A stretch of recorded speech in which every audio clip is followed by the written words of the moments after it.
कार्तिक महात्म्य तीसरा अध्याय। सत्यभामा बोली, हे प्रभु, आप काल स्वरूप हैं, आपके लिए तो सब समय बराबर है, तब कार्तिक मासों में कैसे श्रेष्ठ माना गया है। इस तरह सब तिथियों में एकादशी तथा सब मासों में कार्तिक मास आपको प्रिय क्यों है? हे देवाधिराज, इसका क्या कारण है, उसे कहिए। श्री कृष्णचंद्र बोले, हे प्रिय, तुमने बहुत ठीक प्रश्न किया है। इस विषय में मैं महाराज वेणु के पुत्र पृथु का वृत्तांत कहता हूँ, एकाग्र मन से सुनो।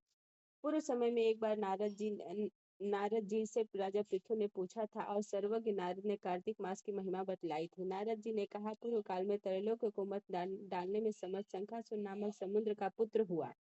शंखासुर ने अपनी परुष से स्वर्गलोक के देवताओं को परास्त कर दिया और इंद्रादिक लोकपालों के अधिकार अपने अधीन कर लिया। शंखासुर से भयभीत होकर सब देवता अपनी स्त्री और कुटुंब के साथ सुमेरु पर्वत की कंदरा में बहुत काल तक रहे। जब देवता आनंद से सुमेरु पर्वत की गुफा में रहने लगे, तब उस राक्षस ने सोचा कि यद्यपि मैंने समस्त देवताओं को जीत लिया, फिर भी ये लोग बलवान ही दिखलाई पड़ते हैं, तो अब कौन सा उपाय करें। हाँ, अब मुझे ज्ञात हो गया है कि देवता वेद मंत्रों से बली हो रहे हैं। यदि उन वेदों को ही हर लिया जाए तो देवता आप ही निर्बल हो जाएंगे। ऐसा सोच शंखासुर भगवान को सोए हुए देखकर सत्यलोक से वेदों को चुराने गया।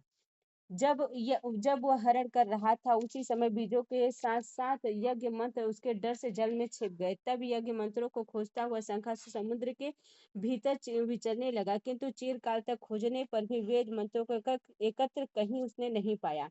उधर ब्रह्मा जी पूजा की सब सामग्री तथा उपहार लेकर समस्त देवताओं के साथ वैकुंठ में विष्णु भगवान की शरण में गए।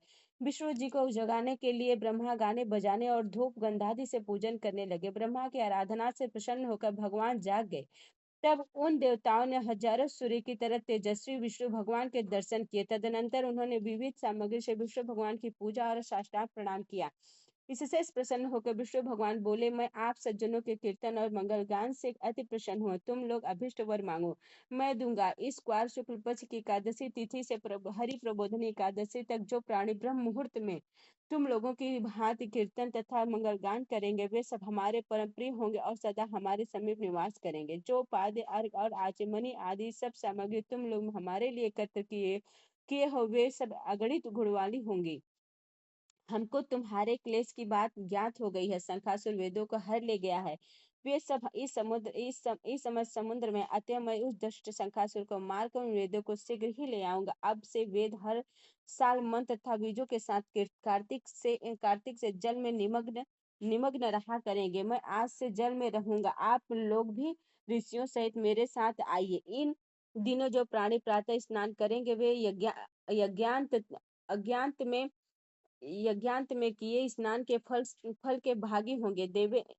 हे देवेंद्र, जो कार्तिक व्रत किया करे तो उनको तुम मेरे लोक में पहुंचा दिया करो। हे देवराज,